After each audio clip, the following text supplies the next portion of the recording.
Necktie mo lang kami today, Kaya, Pakita nahigo natin. to kanina. Pakita natin sa camera. Asan yung camera? Isa-isa ko po siya tinahit. How are you? Napaka-blooming mo today. Ay, grabe naman. Parang ikaw. Wow. Always mo naman blooming. How are you? Grabe. Alam mo, di ko alam bakit. But every time I sing like you, may kaba pa rin. But it's not a bad kaba. It's a good kaba. Siyempre nakakatawa na, people are able to hear the album na, and that's the key track. So thank you so much. Congratulations, by the way, sa Like You, your album! And baka dun sa mga nanonood, tapos pinanood yung performance mo, hindi sila naniniwala, kinabahan pa siya. Pero totoo, before siya nag-start, sinasabi niya, kinakabahan ako, kinakabahan ako. Sabi namin, hala, nag-asap ka na nga. Hindi, every time I sing it, this is, I don't know, the nth time na kinanta ko tong song. May kaba pa rin, pero hindi siya yung bad kaba. It's a good kaba. And sobrang ganda. Ang ganda ng song. Did you guys like You? Yes! We all love it. Kanina ko Tutumba ko to nag-type lahat. kami. Yeah, Medyo chill. yes. Okay, so bago natin pag-usapan ang iyong song, yung mga projects, ikaw muna, kumusta ka? Ano mga pinagkakaabalahan mo?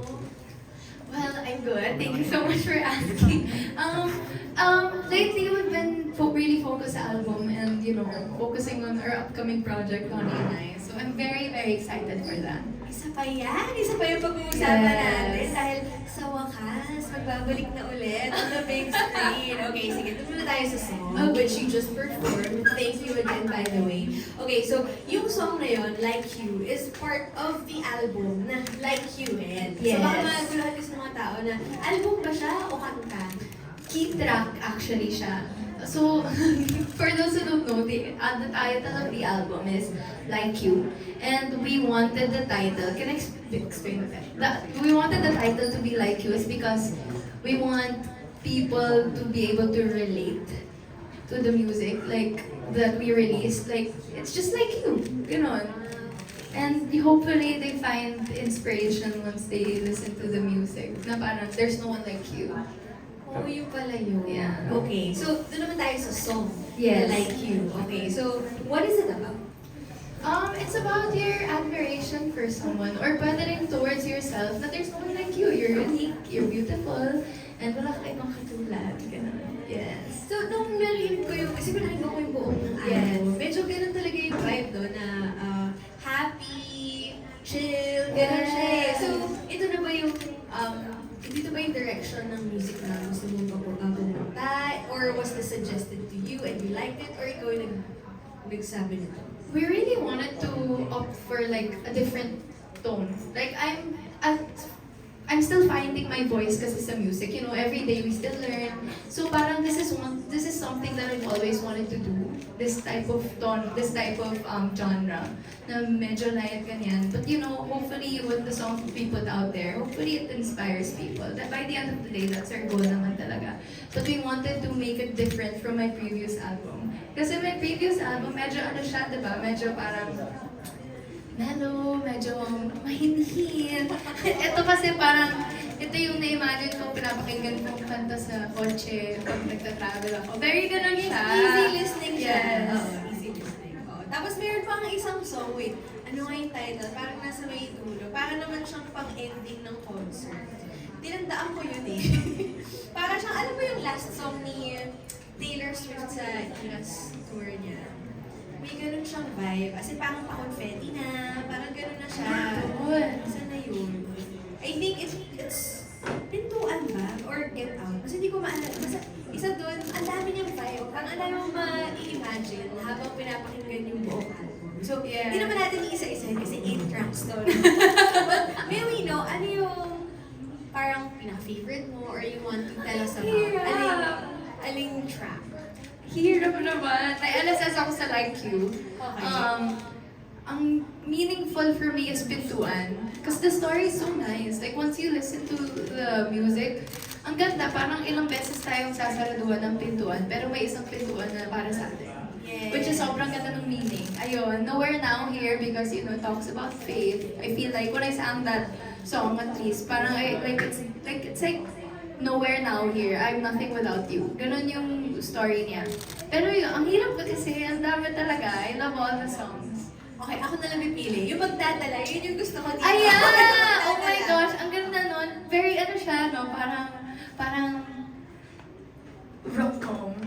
ba? Kilig. When you hear the song, very kilig. Sa mga hindi pa nakakarinig, sige, tell us about Magdadala. Ano siya, parang sabi ko, first time ko kumanta ng ganito na music, na song. Ang galing niya, parang it's you and I against the world. It's that type of music, which is so nice. Parang, and it's so hard kasi to translate our emotions through music. Pero this one, parang every word of the song, nandun siya eh.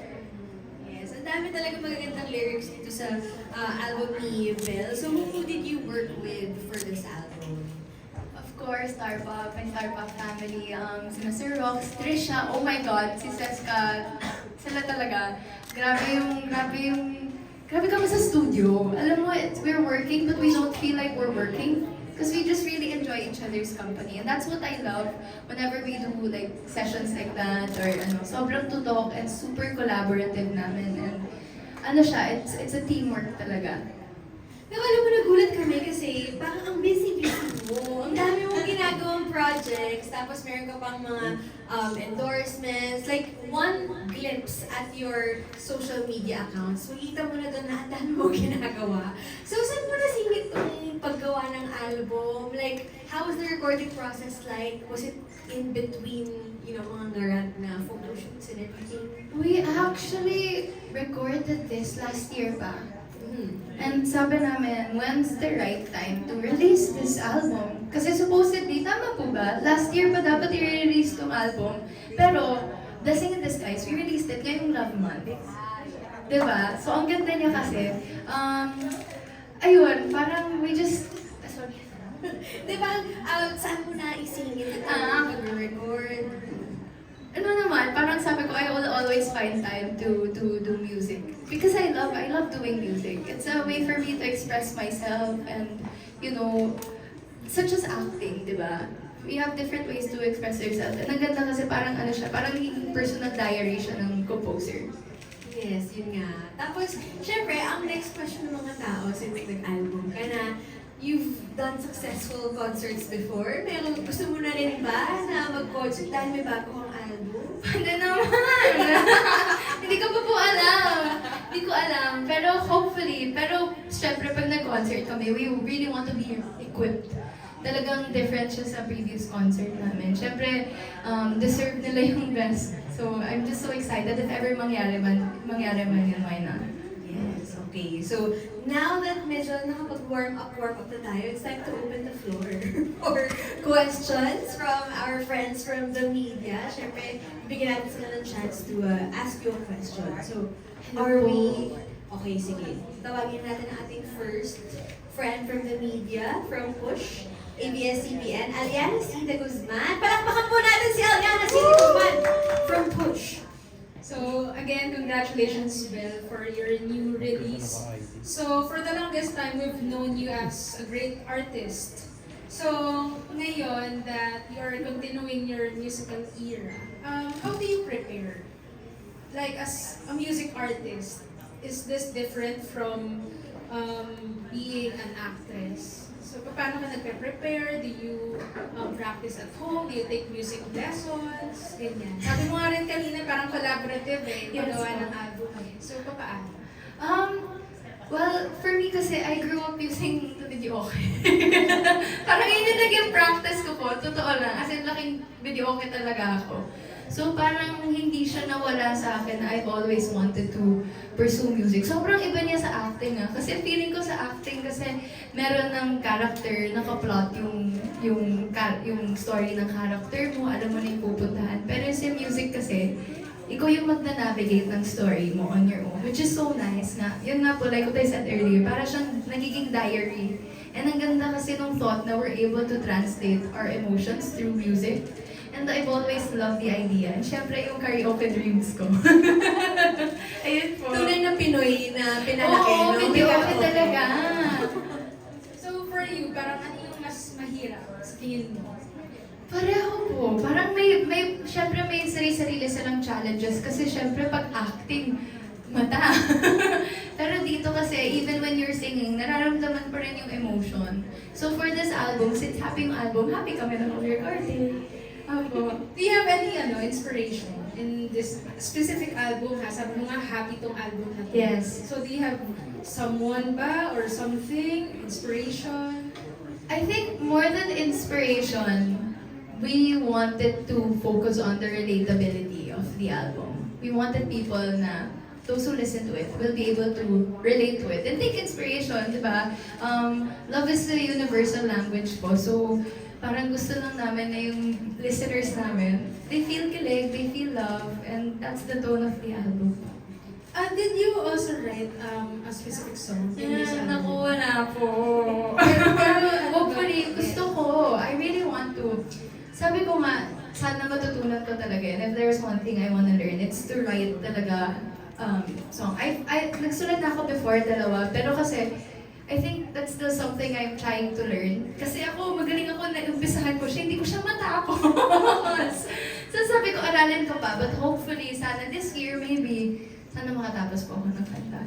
And for my last question, any dream collaboration? Sinong artist yan? Local, international? Oh my gosh, Olivia Dean. I love Olivia Dean. Come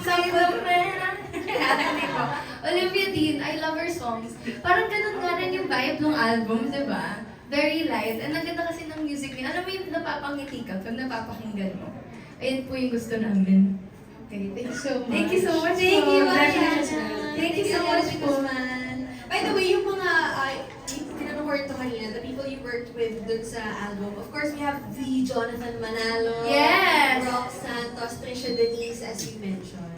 Kaya ang gaganda rin talaga ng song. Grabe sila, grabe yung utak nila, no? Hindi natin ito. Okay. Thank you. And now on to our next question. Sino ba ang next natin magtatanong? Okay, we have Biggs! Palakpakan po natin si Biggs!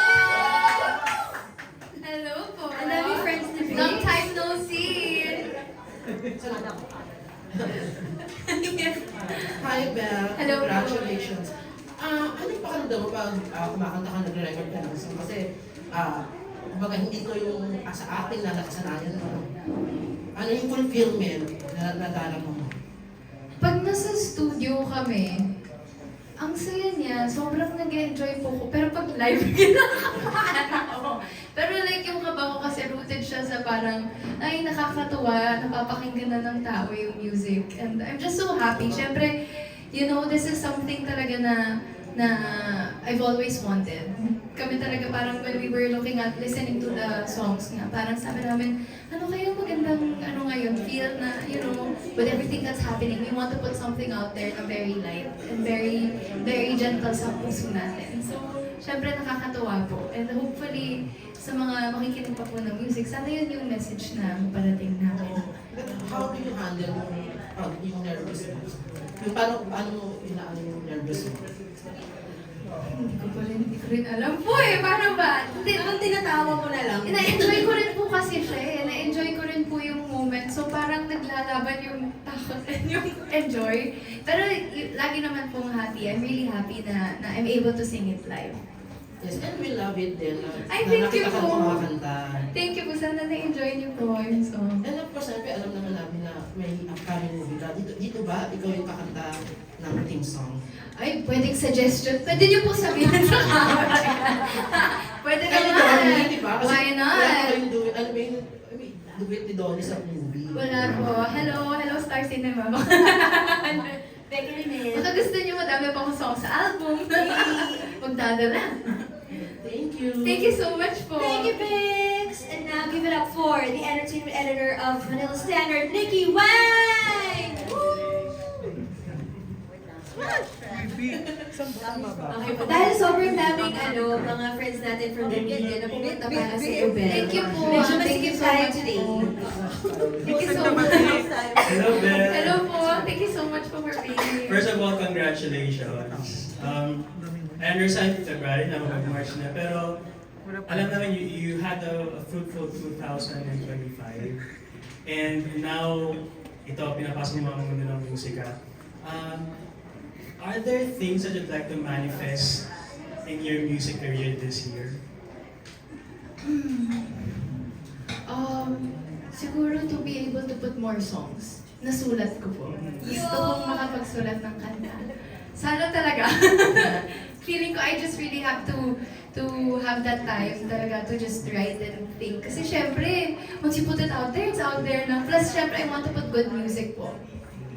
And of course, since meron ka ng album, can we expect perhaps a concert this year?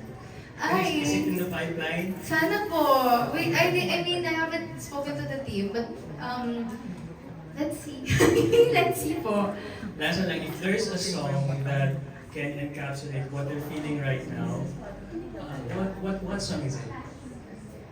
Sa album po. It can be sa album, it can be from anyone. Oh. Sa album na lang, lahat ng songs. Lahat ng songs sa album. Nowhere Now Here. Ayan, parang like, I feel like I'm here because of him, because of God, and I wouldn't be here without him. Pintuan din, naganda kasi, as in feeling ko po lahat ng kanta sa album. Well, on that note, can you give us a parang a preview of the theme of the entire album? Is there a story behind every song? And parang ano yung kanyang theme na nag-envelope sa buong album? We just wanted to put music na very kilig. All about love, whether that be self-love or someone special. We just wanted to put something out there na light and feel good na will make you fall in love. But on that note, what makes you feel kilig right now? Ay, kayong lahat! Thank you so much for being here. And yung kinanta ko kanina, grabe, ayun, syempre nakakatuwa, nakakakilig na, natapos ko siya. Sobrang natutuwa ako. And syempre, sa Star Magic for inviting me here. You know, it's my first time dito, so thank you. That makes me kilig po. Kasi we're just happy na, kasi I think last year when we were sa mall sa BGC, we already mentioned about this album that's in the pipeline, and we're just happy that you're able to realize, that dream of yours. Thank you so much po. Thank you so much po. Thank you. Alam mo, yung sinasabi mo ang happy-happy lang, ramdam namin, di ba? Nararamdaman niyo ba yung parang may positive aura si Bel Mariano na ini-exude sa buong mo? Oh, grabe. Okay, now, meron tayong question from our online viewers. You are called the Gen Z Superstar. Palakpakan po natin. Gen Z Superstar. Kasama po natin ngayon. What can you say about it? Oh my gosh, tinanong din po ako kanina nito. Hindi ko alam kung anong mararamdaman ko. Siyempre, very thankful. Pero siyempre, I'm continuously doing my best to earn that title. Siyempre, di ba? So, thank you so much sa lahat ng sumusuporta. And I will do my best. I will do my best to prove that I'm deserving of that title. Ayun po. Nakakahiya naman. Nakakahiya naman yun. No, pero syempre deserve ni Bel Mariano ang Gen Z Superstar. Okay, now let's go to the next question. What are your music goals for 2026? So, nasabi mo na kanina na gusto mo magsulat pa, diba? Ano pa ang mga music goals mo? Grammy, ganyan. Grammy! Why not? Siyempre, for my music to be recognized more, siyempre. And ang ganda kasi yung mga writers, yung mga composers ng song, ng music na nirelease ko sa album. As in, puno ng puso yung album. So I feel like they deserve to be recognized more. Collab, aside from Olivia, local. Sino ang gusto mo mga collab? Cup of Joe, yeah. Dami.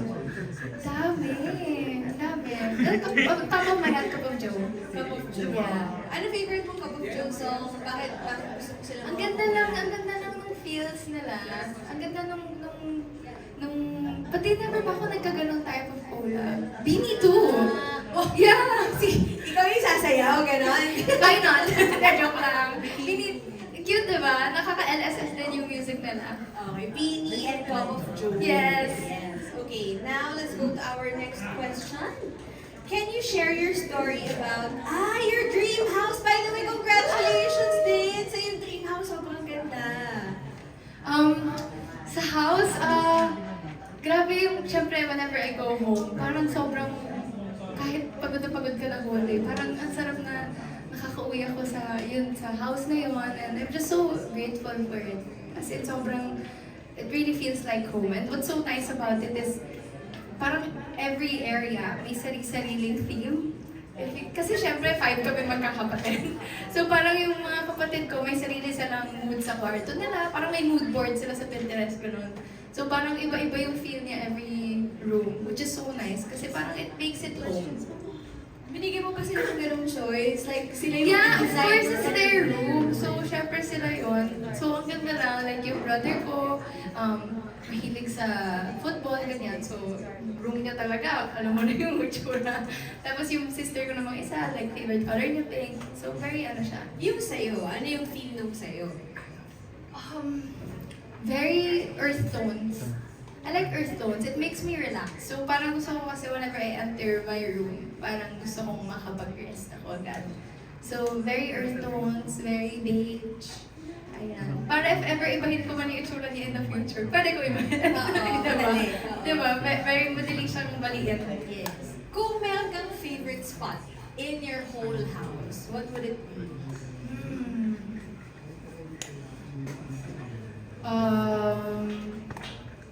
We have this room sa bahay, parang nandun yung TV. Tapos dun kaming lahat ng siblings ko. Favorite spot ko siya na. I usually sleep banyo ko din. Mahilig, yeah, totoo. Kasi sobrang tinutukan ko yung banyo ko. Like sabi ko, like parang gusto ko may tub na maayos, na maganda, gano'n. So, ayun. And yung TV area namin kasi that's the area where my family and I usually hang out. So, very cozy. Cozy, common area for everyone. Okay. Thank you so much.